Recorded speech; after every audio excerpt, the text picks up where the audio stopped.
Bonsoir, bienvenue au Talk Orange Le Figaro. Nous recevons ce soir Christian Jacob, qui est le nouveau président du groupe UMP de l'Assemblée. Christian Jacob, bonsoir. Bonsoir. Et merci d'être là.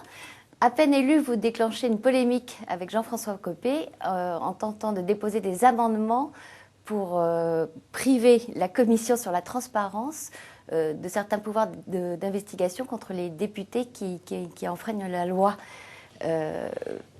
L'épisode a suscité beaucoup de réactions. Oui. Alors attendez, peut-être que ma présentation va vous faire réagir, mais en tout cas, l'épisode a fait réagir beaucoup nos internautes et aussi les politiques. On va regarder tout de suite, si vous voulez bien, une réaction du député socialiste du Nord, Bernard Roman.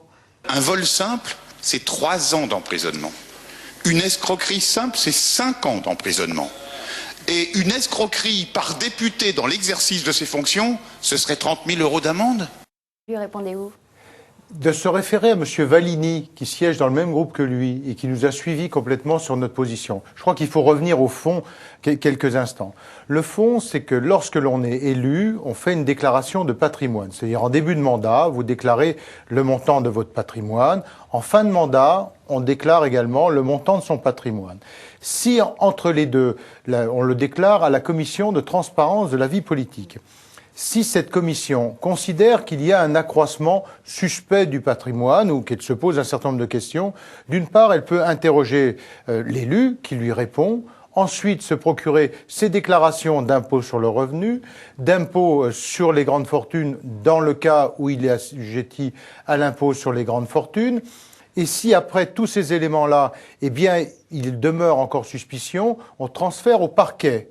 Donc, et à partir de ce moment-là, le parquet mène diligente l'enquête qu'il convient. Ça, c'était le ça, c'est le cadre général. Donc, on l'a renforcé quand même parce que avant, il n'y avait pas la possibilité d'obtenir la déclaration d'impôt sur le revenu ou de l'ISF pour ceux qui sont assujettis. Mais toujours avec Jean-François Copé, vous étiez contre ces deux dispositions. Non. Alors, on a eu débat en commission avec la commission des lois et donc dans les différents amendements, celui-là avait été écarté, d'autres ont été retenus et donc le point qui restait en suspens... Mais vous personnellement, vous étiez contre le fait que la commission puisse avoir la déclaration de revenus Non, j'étais favorable à ce que le député puisse la transmettre, simplement l'obtenir sans l'autorisation du parlementaire, dans la mesure où il y a un secret fiscal qui existe en France, mais oui, c'est un point sur lequel on a obtenu un accord. On peut estimer que si le député fraude, il ne va pas volontairement transmettre les documents qui le prouvent à l'autorité compétente. S'il y a un doute, s'il y a fraude ou suspicion, on transfère au parquet. Et donc, il y a enquête avec tout l'arsenal juridique. C'est-à-dire que les députés sont, et ce qui est normal, dans la même situation que n'importe lequel de nos concitoyens, avec des règles supplémentaires. La déclaration de patrimoine en début de mandat et en fin de mandat.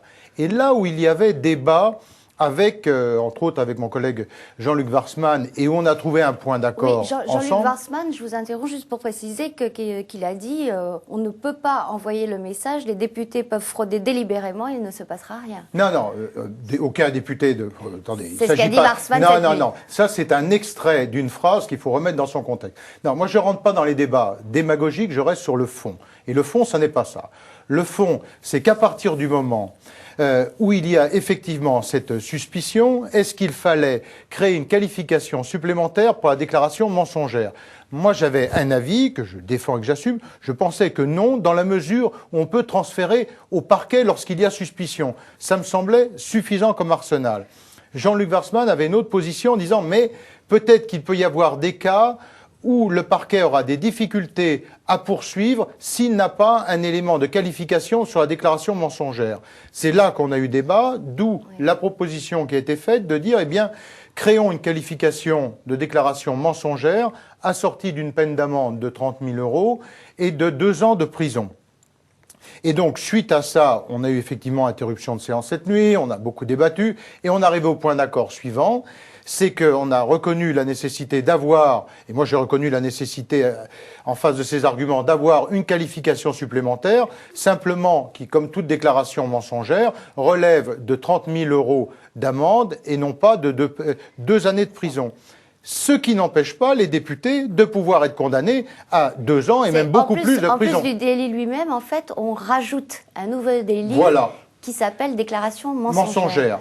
Ce qui, aujourd'hui, je ne suis pas convaincu qu'il y en avait besoin, parce qu'à partir du moment où il y a un enrichissement sans cause, que le député n'est pas capable de le justifier, qu'après avoir donné ses déclarations d'impôts, on n'arrive pas à le justifier, que c'est transmis au parquet, je pense que le parquet peut poursuivre. Mais on a créé cette qualification supplémentaire, et donc cette qualification supplémentaire donnera un élément supplémentaire au juge pour pouvoir poursuivre. Voilà le point d'accord auquel nous sommes arrivés. Vous dites que vous n'êtes toujours pas persuadé de son utilité, ça veut dire non, mais on a trouvé le point d'accord. Ça veut dire que pour vous, le député, le parlementaire était déjà des justiciables comme les autres. Ah mais bien sûr que le député est injusticiable comme les autres. Mais vous avez conscience que ce n'est pas du tout le sentiment général? Non, mais simplement la vérité, ça n'est pas ça. C'est que le député est injusticiable comme les autres et a rempli en plus des obligations. Et c'est pas le député, c'est l'élu, parce que ça concerne également les maires des grandes villes ou des exécutifs importants. Est-ce que c'est anormal de demander à des élus d'être exemplaires? Mais bien sûr que non. Et c'est pour cela que cette commission existe, et c'est pour cela qu'on a renforcé les pouvoirs de cette commission. Je veux dire, là-dessus... Mais contre votre volonté. Non. Il y a un point d'accord. Moi, je ne sombrerai jamais dans la démagogie du tous pourri qui fait les grandes heures du Front National, et ça, c'est un débat où on ne m'entendra jamais. Et donc, là-dessus, il faut de temps en temps avoir... Tous vertueux, c'est de l'angélisme? Non, pas du tout. C'est-à-dire qu'il n'y a pas d'un côté les chevaliers blancs et les autres, et d'un autre côté ceux qui ont tout à cacher. Le débat, moi, il a été public. J'ai pas souhaité qu'il soit sur un coin de table. Le débat, on l'a eu dans l'hémicycle. Et je regrette que M. Ayrault ait pas été là, ait pas eu le courage d'être en séance publique au moment de ce débat. Et nous avons signé ces amendements avec Jean-François Copé. Je les ai défendus publiquement dans l'Assemblée parce que je pense que c'est là, aux yeux des Français. Il faut avoir le courage de ses opinions. Mais pourquoi l'avoir fait alors qu'il y avait un consensus en commission, non pas seulement dans la majorité, mais entre la gauche et la droite sur un texte qui renforçait les pouvoirs? Il n'y avait pas un consensus, surtout d'ailleurs, c'est la raison pour laquelle... Vous êtes engouffré dans la... Oui. Non, attendez, il y a eu un amendement, si vous suivez, je sais que vous y êtes attentif, les débats de la commission des lois, il y a eu réunion de la commission des lois hier, et justement, cet amendement que nous avions présenté a été adopté au titre de l'article 88, qui est une procédure particulière de la commission des lois. Mais j'ai souhaité qu'au-delà de ça, on ait le débat en séance publique. Et là, on a trouvé, je crois, le bon chemin, c'est-à-dire que s'il fallait une qualification supplémentaire, elle existe, mais ce qui, en aucun cas, que l'amendement ait été accepté ou pas, fait qu'un député peut bien entendu être condamné à la prison comme n'importe qui, et ce qui est normal. Alors Bernard Roman, qu'on a vu tout à l'heure, a fait adopter un amendement sur un autre sujet. Cet amendement permet à un député qui devient par exemple sénateur d'être remplacé par son suppléant sans que le suppléant en question ait besoin de se faire élire. Est-ce que c'est normal ? Non, je suis pas très favorable à ce type d'amendement. Je pense que il faut avoir quand on est député, il faut la légitimité populaire. Alors, on a besoin, il existe les suppléants, dans le cas où un député est nommé ministre. Mais là, il n'a pas le choix, on l'oblige à abandonner son mandat. Donc. Oui, mais bon, c'est le cas. Vous n'êtes pas d'accord non plus ? Non, moi, je préfère que l'on repasse devant le peuple. J'ai été ministre, j'ai eu à la fois cette chance et cet honneur. Et à l'époque où je l'étais, eh bien, si on sortait du gouvernement, on devait repasser devant les électeurs. Objectivement, ça ne me choquait pas de repasser devant les électeurs. Ça fera plaisir à vos 9 nouveaux collègues députés qui ont été sortis du gouvernement à l'occasion du précédent remaniement. Mais je pense qu'aucun d'entre eux aurait eu cette difficulté de repasser devant les électeurs.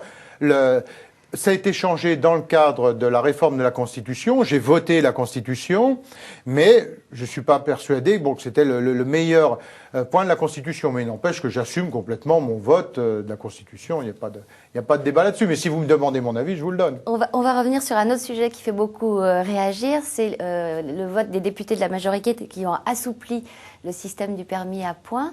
Alors, j'aimerais comprendre. Les députés de la majorité résistent au gouvernement et lui imposent leur vue sur le permis, mais cèdent sur la fiscalité des emplois à domicile. Où est la cohérence dans tout ça ? Ce sont deux choses qui n'ont rien à voir entre elles, si vous me permettez. À chaque fois, on invoque la vie quotidienne des Français. Oui, mais sauf que d'un côté, vous avez une mesure qui coûte 450 millions d'euros. et qui, dans le cadre budgétaire que nous connaissons, est relativement difficile. Donc nous avons, sur les emplois à domicile, conservé les avantages fiscaux qui existaient. En revanche, effectivement, sur les possibilités de prise en charge des cotisations sociales, c'est ça qui a été supprimé. Parce qu'il y a des contraintes budgétaires. Moi, je pense que ça a été un débat difficile. On a beaucoup discuté entre nous, mais il fallait arriver à boucler ce budget avec une réduction de déficit important. Je vous rappelle quand même qu'on est passé d'un déficit de 150 milliards d'euros à 90, donc ça n'est pas rien. Christian Jacob, merci. Bonsoir. Bonsoir et à demain pour un nouveau talk Orange Le Figaro où nous recevrons Jean-Marc Lèche qui est coprésident du groupe Ipsos. Au revoir.